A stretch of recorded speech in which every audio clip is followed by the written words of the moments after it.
Hello! On the garage workbench today I have a pair of borescopes from Teslong. They manufacture a full line of scopes, from endoscopes to borescopes to otoscopes to infrared cameras and all the included accessories. Today we're looking at their 10 and 26-inch rigid USB-only borescopes, compatible with Windows, Mac, and most Android devices, but not Kindle Fires. There are Wi-Fi versions which should work with most any device, to include iPads and iPhones. Since I have Windows 10, I just use the camera app to operate the scopes. Teslong has their own app, or any third-party webcam app should work fine with them. As I said, this pair are the USB versions. The 26-inch has a USB micro USB connector compatible with PCs, Macs, and most Android devices. The 10-inch only has a standard USB connector. Both come with a USB-C adapter for newer devices and tablets. The 26-inch has a removable, though somewhat stiff cord, while the 10-inch has a lighter, more flexible, permanently attached cord.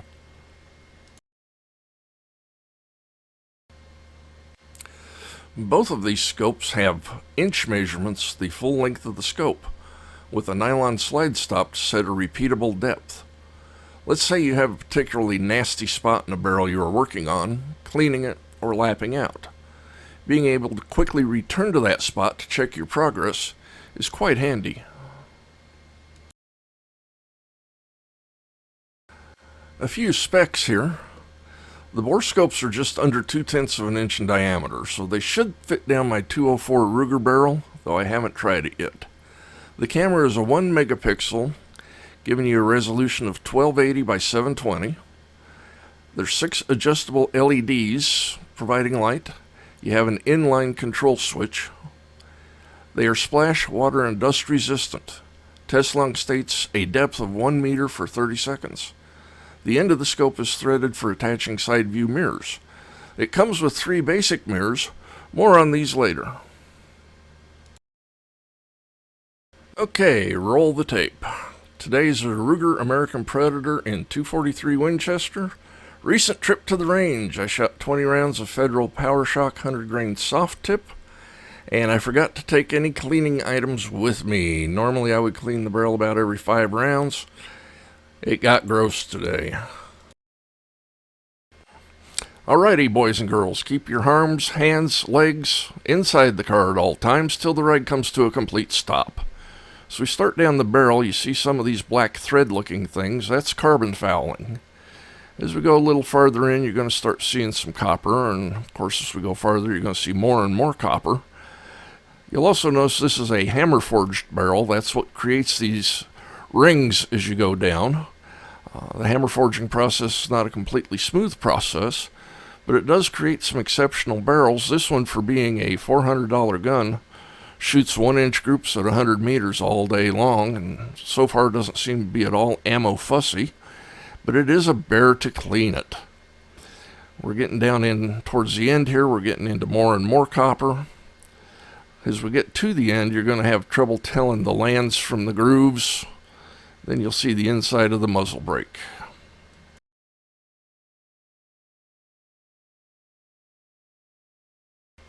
Alrighty, I cleaned this sucker with Hops number 9, several patches and brush outs. Then I hit it with some J&B bore paste with a little Croil.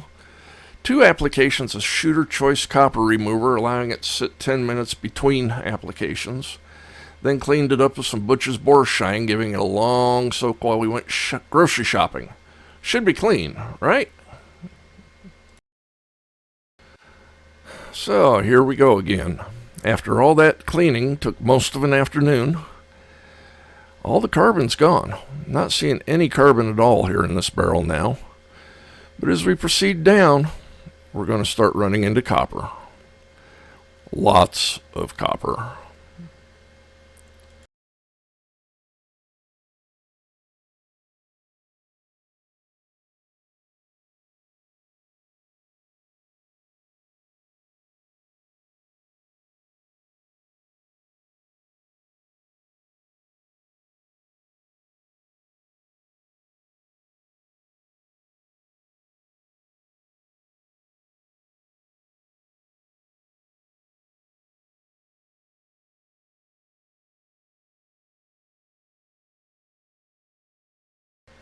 So we do a little more scrubbing to the barrel.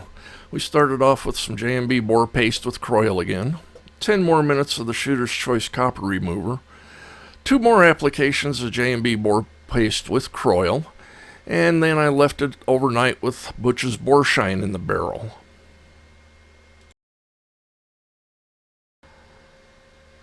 Alrighty, boys and girls.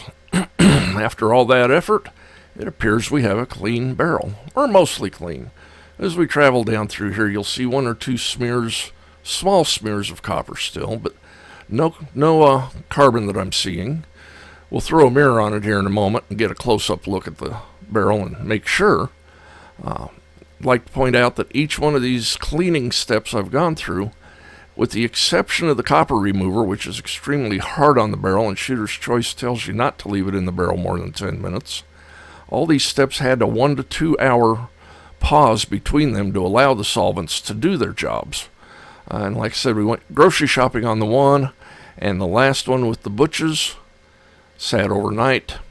After each one of these steps, I did run the borescope through to check my progress, sometimes seeing little to no progress, other times seeing major steps. So it's not a quick and easy thing to clean this barrel, but without the scope, I wouldn't have got her this clean.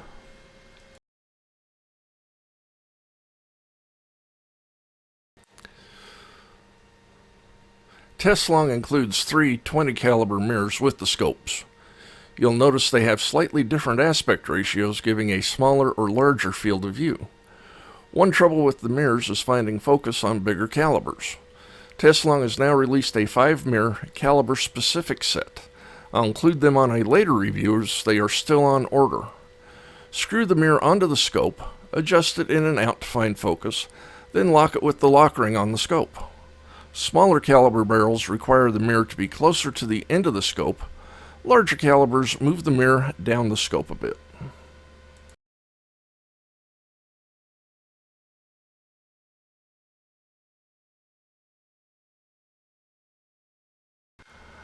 Alright, so now we seem to have a fairly clean barrel. As you can see looking at the side view, there's just not much left in this barrel. There's a couple specks here and there. One thing that this does show is how rough this barrel is down towards the muzzle end.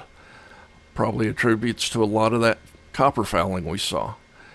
One thing I'm going to do with this barrel is I've got a set of abrasives. I'm going to do some fire lapping on it.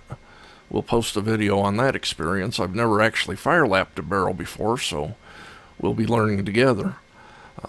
But without the scope, wouldn't have this barrel nearly this clean. The scopes are inexpensive. They're easy to use. Can't say enough good things about them. I highly recommend that you check out Teslong. Check out the variety of scopes they have, and give one a shot.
So to close out my video today, I'm going to show you a Smith & Wesson M&P 15 barrel that I've got.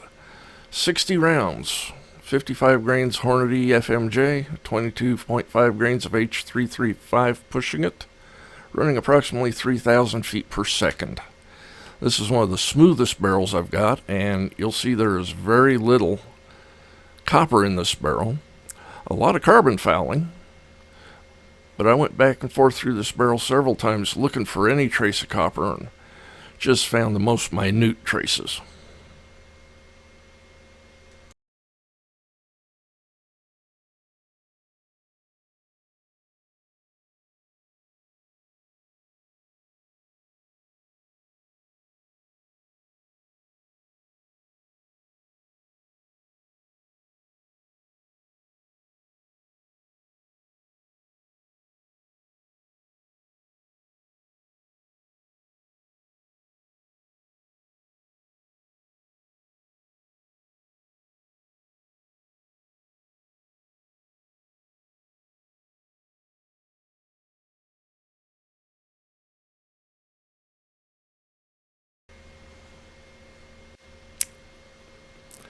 I hit her with my normal regime of some patches and brushes with Hoppies number 9.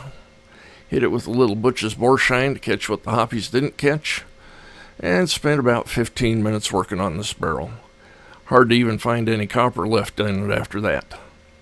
As we wrap this up, y'all have a great day. Come back and see me again. Take care.